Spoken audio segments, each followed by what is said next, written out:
Hi folks, how are you doing? Today we have the 13th and last round in Tata Steel Chess Tournament 2015 with some very nice games to end this wonderful tournament, most of them being played on so far. But well, first to start with, we have a good nice battle between the Italian #1 player Fabiano Caruana and the French #1 player Caruana-Vachier Lagrave with black pieces, MVL. A good old European battle in a Sicilian Najdorf. I hope you'll like, because it's quite cute. So Caruana plays 1e4 and we go through the paths of the very well-known Najdorf variation of the Sicilian, a6, and Caruana plays a number of lines against this Najdorf. He's mainly a 1e4 player, so he has to face the Najdorf pretty commonly, and this time he plays the h3 move. Not that rare, but okay, not the first, not the most popular move. e5 is played, and now Caruana puts the knight in a place which blocks the bishop on f1. The knight goes back to e2, and he's clearly showing the knight, the bishop will be fianchettoed on g2. Black plays a very sensible move here, a very logical one, playing h5. You know, in these lines, white would love to play g4, put the bishop on g2 and have space on the king side. Maybe you can push the pawn if you manage to get it to g4, then g5 whatsoever. But h5 is very useful here for black, and as it's preventing, as you can see, g4 by white, and gets space for black in the king side, which is not bad. So white has to play just a more modest g3 to put the bishop on g2. Both players keep developing pieces, bishop e6, bishop g2, knight b d7. Now it's white's turn to stop black's breaking moves like b5, which is a typical move, would be a typical move in the Najdorf. Now a4 is stopping it, as you can see. Bishop e7, white castles, and rook c8. Okay, the position is okay for both players, I guess, for both white and black, but I guess black seems to have gotten almost all he wanted out of the Najdorf. He has still the backward pawn, but this doesn't seem a very challenging line for black, at least so far. White is playing rather timidly here, not being too aggressive. It's okay, it's a playable position for both players. Bishop goes to e3, and knight b6 with a couple interesting ideas. First we have the knight jumping to c4 if allowed.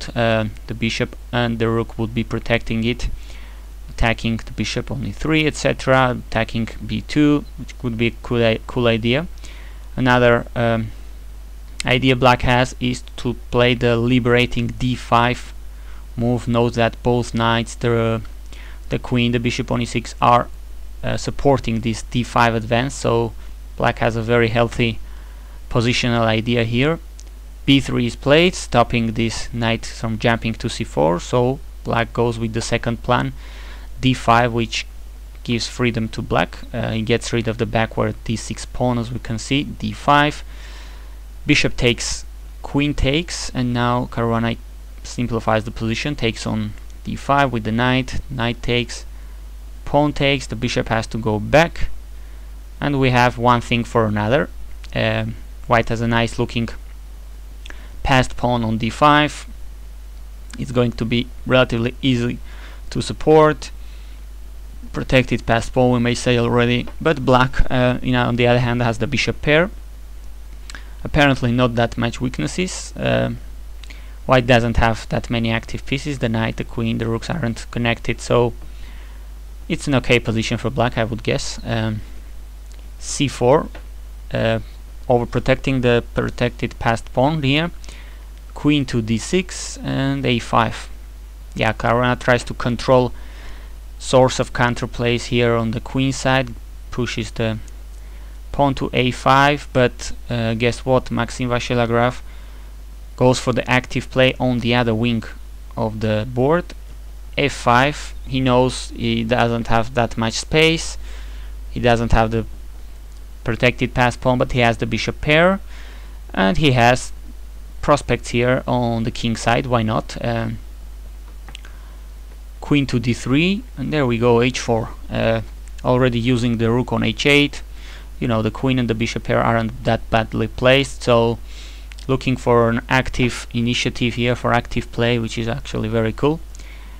Taking here on h4 may not be that bad, objectively speaking. The engine may say this is okay, but well, it doesn't look that correct to open up the g file, having the bishop here, black queen, a rook here, e4 is coming, the queen would be attacking through dark square, so this seems a little bit scary.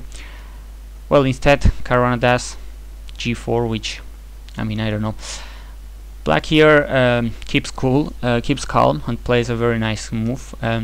In fact, he castles, yeah, adding up another piece into the attack. The rook on f8 is another important piece, and very interestingly, black king isn't unsafe at all here on the king side, having castled, even if he has moved a lot of pawns here.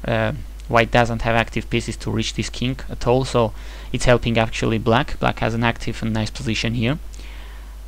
Knight to c3, e4, there we go, queen to e3, and now very simple but extremely powerful move, bishop to d8. And how about this idea, bishop to c7, bishop c7 and queen h2 checkmate? How is even white trying to prevent that? Well, Caruana had a tough position here already, and well, he decides to go for a practical solution to stop being wiped out of the board thanks to dark squares. He sacrifices a piece on e4 for 2 pawns. Well, now black is happy to exchange queens here, still having the bishop pair, and okay, now he has a bishop, a piece for 2 pawns, which should be good enough.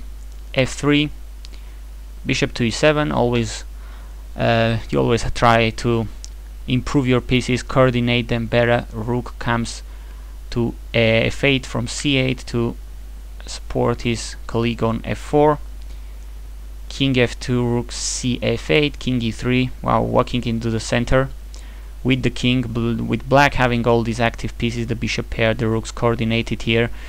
Seems a little bit scary, but okay, these are super elite GMs. Bishop back to e8, looking for useful diagonals here probably, but wait, if white plays c5, why not change your mind and go to b5, an excellent square for the light squared bishop, attacking the rook on f1 for instance. b4, okay, Caruana would be happy to give up the exchange here to relieve some pressure, to, well, get rid of black's bishop pair, and the attack wouldn't be that strong against his position. I mean, it may not seem as that, but white is having lots of problems here because his king is in the center and black has a great coordination on the f file with the bishop pair. It's not easy to play with white pieces at all, and well, the fact proving that is that Caruana-Vachier Lagrave doesn't go even for the exchange taking on f1. He goes for the mating attack. Very nice and instructive way how MVL keeps playing from this position. Rook takes e4, very nice move. Yeah, you can't take with the f pawn because the rook on f1 would be hanging for free. So king has to go to e4.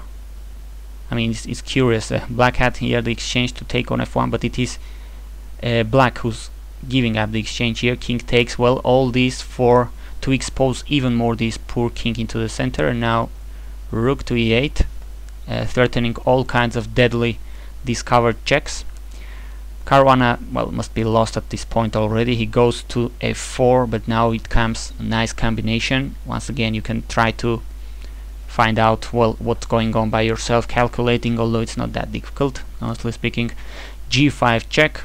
If you don't want to go back into the e file where you still will have the discovered checks with the rook on e8, well, Caruana goes to f5, but now we go king f7, little nice move with the king sieging white king, not letting him any simple square, completely paralyzing this king in the center of the board. Very instructive. Rook f2 e1 was played, the final mistake, although the position was very tough already. Okay, it goes into the open file, but now bishop to d3 check. What can you do? Only move rook to e4, but we're not even taking it, but playing a very nice and cute final blow. Let's see if you can find it. Very nice and elegant move here, forcing the resignation of Caruana. The move is bishop f6. Yes sir, the rook on e4 is pinned, and there's absolutely nothing white can do to avoid rook e5 checkmating poor white king, who was in the middle of a storm here in the middle of the board. So there it goes. Not a great tournament for Fabiano Caruana overall. Not a bad one for Caruana-Vachier Lagrave, who finishes with this nice checkmating attack out of a Najdorf against Fabiano Caruana in the 13th and last round of the Tata Steel Chess tournament in Netherlands. Thanks for watching.